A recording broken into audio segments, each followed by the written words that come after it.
What is up, team? Welcome back to the Red Storm Rapid Reaction Podcast. I'm Pat Kane. It is May 15th, and St. John's finds itself with a full, complete 13-man roster. Rick Pitino took little time to get things going. Once he did, he has really rounded out this roster, adding 5 really talented guys to complete his first 2 months here as the head coach of St. John's. And these last 2 additions today, me and my good friend Cole Latchaw are going to discuss Jordan Dingle and Zuby Ejiofor. I'm going to go ahead and, get that pronunciation wrong now and probably a few more times today. But needless to say, we're excited to see both of them. Cole, how you feeling today? Fantastic. On top of the world. Master Chef Rick Pitino put together a four-course masterpiece. So, dude, couldn't be happier. I think, this team has expectations have risen dramatically since the last time we spoke. Absolutely, right? That it kind of signifies that in my mind. It's time to really start talking about expectations, and that's a good thing. But, what are we going to do as St. John's fans for the next 4 months now that this roster is complete? I mean, are we going to have to, tune into 2024 high school recruits? That's something that St. John's fans haven't had to do in a while, is look forward to high school recruiting. But I guess with the roster complete and the transfer portal pretty much wrapped up, we might have to dig out the old Rivals top 150 and start doing some scouting, Cole. I'm going to drool over that depth chart graphic that you're going to post later, and I'm going to sit there and watch highlight videos nonstop until November. I'm sure there's going to be plenty of disagreements there. That's the beauty about this roster. Now that it's complete, we can imagine all the different possibilities, the scenarios, the lineups, and there's not one right answer right now. I'm sure Coach Pitino doesn't have the complete answer right now, but the possibilities are endless. And as a fan, I love having that discussion on the board. And there's no wrong answers, unless it includes not having Jordan Dingle or Joel Soriano in your top 5. Other than that, there's no wrong answers. Amen. We'll get going. We'll talk the 2 most recent additions. If anyone listened to Dave's podcast he put out this weekend, the Iron Storm podcast, I joined him along with Zach Braziller and Frank in general from Twitter. I'm sure most of you guys who listen to me are both, acquainted with those 2 guys, huge St. John's content creators. And then, of course, Dave does a great job with his podcast. And we discussed the Jordan Dingle acquisition and how big that was for St. John's and how it kind of, like you just said, Cole, signifies a new mark in terms of what St. John's can expect for the coming season. All right, so let's just go ahead and continue that discussion. We'll talk about Jordan Dingle. Jordan Dingle is a 6'3" senior guard, a transfer from UPenn. Last year, he was second in the country in scoring at 23.4 points a game, 3.6 rebounds, 2.3 assists, 0.8 steals. He shot 45% from the field, 34% from 3, and a staggering 86% from the free throw line. Some of his most prominent skills, he is a bucket getter. In any way possible, this guy can score, and he can score some more. In the pick and roll, he's a dangerous weapon, whether attacking for himself or finding an open man. He handles the ball as good as any lead guard in the country, although he might not be the typical facilitator for a point guard. He can handle as well as anyone and score as well as any 2 guard. He's got a strong physical frame, stepping up in the competition level. Shouldn't be too much of a challenge in terms of strength and physicality.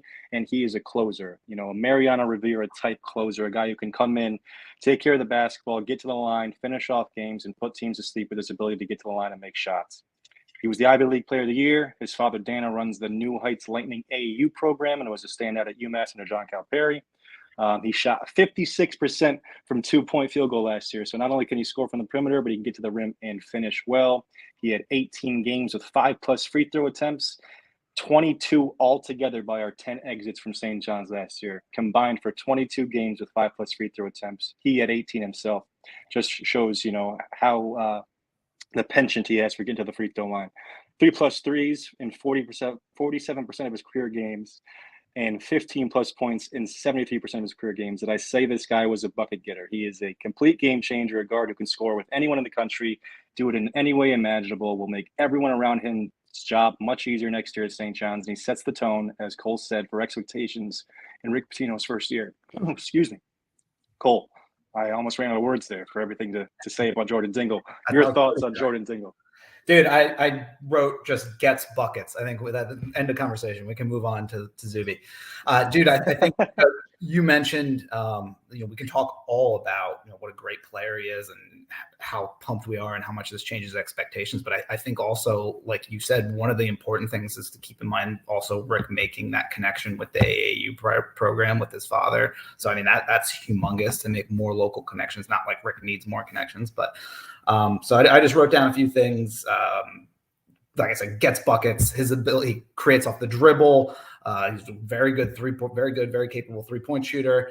I was listening to our friend Aaron Torres's podcast, and he mentioned 23 points per game. Obviously, last year he would think maybe that could translate to like 16, 17 in the Big East. He thinks that's very reasonable. Jordan's ability to score at the rim, shot 58% on shots in and around the rim last year. Has a great mid-range pull-up shot from the 2 elbows. He seems to very much like that. I also wrote down some of his numbers against like high major competition. Obviously plays Nova every single year, 25 points last year, 21 in his sophomore year, 18 as a freshman. Last year they played at Mizzou, was another good team, 18 points there. Plays Temple every single year, 30, 22, 15 as a freshman. As a sophomore, they played at Florida State. He put up, I think, 23 in that game, 24 in his very first game as a freshman at Alabama. I think that was Nate Oates' first year. And then probably the most important game was at Iona last year. I think he put up 16. So Rick's seen firsthand what he can do. The only real negative thing that I can see, I think we can talk positional versatility is a word now that I love with RJ Louise and Glenn Taylor. I think print the shirts. Yeah, print them up. Red Storm Rapid Reaction Podcast trademarks it. I think Jordan will probably be asked to handle the ball a little tiny bit. Obviously, he'll play a lot of shooting guard, but I think he's capable enough to be able to handle the ball. So should Dennis need a spell, we can get a little bit of a little run with him at the point guard. The only problem there, I think, you showed the 2.3 assists per game last year. I think his turnovers were close to that. I think maybe he had 1.9 last year. Looking at some of the games, I think he had 7 turnovers against Nova last year and 7 on that road game against Mizzou. So that's the only potential negative is, and obviously we have the best coach arguably in the world in college basketball. So I think he might be not turning it over this year, but definitely to hold Dingle to 16 points, you got to be a heck of a coach, right? So we credit to Coach Pitino and credit to Jordan Dingle there. Call great stuff. I agree with a lot you said. The one question mark is him as a facilitator, and of course we're going to lean on Dennis Jenkins as a primary point guard this year, and if he's capable to be a 25-minute or so starting point guard in the Big East, I think, I'm speaking of Dennis right now, I think that means that we're going to have a hell of a season. I'm not saying it's incapable. I'm not saying it's definitely going to happen. I think that's a little bit up in the air. I like our chances. I'm totally willing to roll the dice there with Dennis and his familiarity with Coach. But the two of them together, I asked Zach on Dave's podcast if the staff had expressed like the dialogue, whether or not they've told Jordan he'll be the lead guard or a combo guard. With his pro aspirations, he might want to handle the ball more. And he said he expects them to be used kind of like how Dennis and Walter Clayton were used at Iona. In unison, split the role. Maybe one guy leans more towards being the point, one guy leans more towards being the scorer, but a lot of combination sharing of responsibilities and both guys able to initiate offense. So I think it's kind of easy to see the bones of this roster kind of matching up to what Rick had last year with, we've got our big man Joel, we've got our scorer in Dingle, we got our point guard in Dennis, whereas he had his big man in Nelly Jr. Joseph, he had his scorer in Walter Clayton, he had his point guard in Dennis, and he fit his team around there. So you can kind of see, we're good up the middle, to use a baseball reference, and if you're good up the middle, you're going to be pretty good. So I have turned from being cautiously optimistic to almost feeling like you have to have some level of expectations if you're going to have 2 fifth-year seniors like Soriano and Dingle on your team. You got to take advantage of that. I'm not by no means setting a bar that I want to, will crucify Coach Pitino later for not reaching, but I think it's reasonable to expect we should have expectations going into the season to be an NCAA tournament team. 100% agree. Perfect. Jordan Dingle, we are excited to see you, perhaps with a C on your chest come next November. let's talk about the latest edition today on a Monday. We thought we might get to midweek before we start our last commitment, but Trilly made the shot at the bad signal, and then we knew it was coming. Zuby Ejiofor, all right. If you keep track, and I think that's my second mispronunciation. 6'9" sophomore from Kansas, a transfer from an elite program. Last year, in very limited minutes, he averaged 1.2 points a game, 1.7 rebounds a game, 0.2 assists, 0.6 blocks. He shot 65% from the field and 50% from the free throw line on limited attempts. He's a big, athletic forward. He's got the size we need to back up Joel in the paint. And don't forget that Kansas wanted him. All right, he was a top 50 recruit out of high school in Texas, our fourth transfer coming in from Texas this season. He had a 19.1 rebounding rate last year. Joel, for reference, was 20.9. So neck and neck right there. Goes to show you, in his limited minutes, Zuby had a knack for collecting rebounds. And his per 40 minutes, obviously we said he played limited minutes, but his per 40, 13.4 rebounds, 4.7 blocks, and 9.7 points. So, of course, you can't just take that for what it's worth. Extrapolate those minutes out to what he would play, and that's what would have came out of it. Doesn't mean it's in actuality the type of performer he would be, but it shows you what he's capable of. I think he is the backup center interior option the roster needed to be complete. He comes with a year under his belt, learning from one of the best coaches in the country in Bill Self. He was highly regarded out of high school, and he comes with 3 years left of eligibility. Super excited for Zuby. Super glad we've got a roster complete. Cole, your thoughts on Zuby? I know you're a stat man. I love that per 40-minute averages. I think that was Kevin Connolly that posted that on Twitter. Like I was simultaneously. Shout out to Kevin. I didn't see him, but shout out to Kevin. Simultaneously, one of the greatest stats and dumbest tweets I've ever seen in my entire life. Wow. Shots fired. I'm so pumped for Zuby. I love him. It seems from everything I've seen about him, it seems like he's a great kid also, which is just awesome. And Rick has already gone on record as saying that. So just awesome to know that we'll have just good human beings to root for on this team on top of amazing players.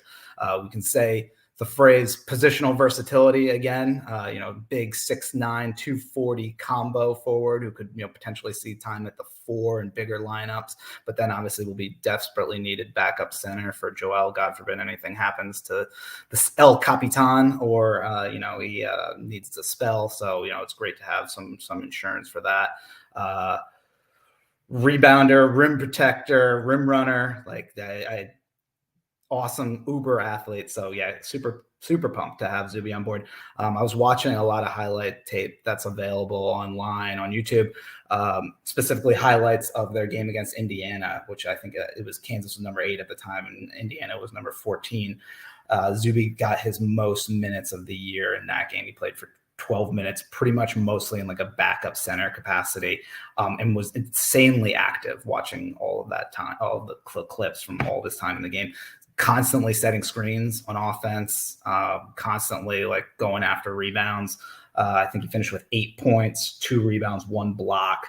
All of his points kind of came off of a pick and roll action with the ball handler, and then the big man on defense committing to the ball handler and Zuby rolling and getting lob dunks. He had three lob dunks, and then another basket was on an offensive rebound putback. Awesome to know that he can play and be so productive against high-level competition. I would say the only negative, you can put negative in quotes because this might be a good thing when you have a coach like Rick Pitino, but he's obviously very, very raw. He's still sort of learning the game of basketball and developing especially his defensive instincts.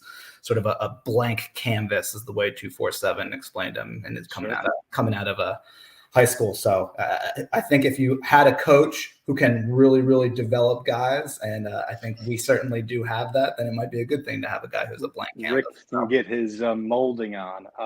I haven't done my deep dive yet on the film too much yet, but Cole, seeing as you spent a lot of your time today doing such, for a pessimist of St. John's fan that might be out there, not myself, but someone who might be out there, how can you convince them to not be worried that we might be having, I don't know, another Arnaldo Toro or Ian Steer or CD Keita? I mean, can you convince them that Zuby is going to be a difference maker and not the next line of transfer up, once promising recruit decided to come after a few years at a bigger conference? Well, correct me if I'm wrong, but all those players that you just listed were transferring up in competition coming to St. John's, that they were coming from like an Arnaldo Toro, from like a George Washington. Like they're coming from a lower level university to St. John's and playing against higher level competition. Ian Steele was NC State. So, NC State.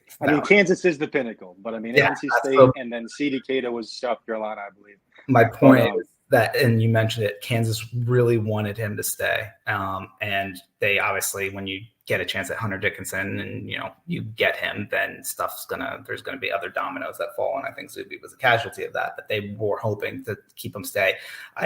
Again, watching that Indiana game, Dick Vitale was talking about conversations that he had with Bill Self, and Bill Self was very big on singing the praises of Zuby and said that he thought he could be a real contributor and potential like all league player by like his senior year. So, obviously, like, I don't think we can be pessimistic about a guy that Rick Pitino identifies as a high level player, and that something that he can mold and create to be very valuable. But you also have another coach like Bill Self. As if Rick Pitino's opinion alone was not good enough, we can also add Bill Self's opinion. So Sure. And I just want to be clear. I'm not saying he's going to be like those three guys, where I just want to show a side of caution, guys. This isn't the surefire, big time performer. He comes with a little bit of question marks, as any freshman with limited minutes does.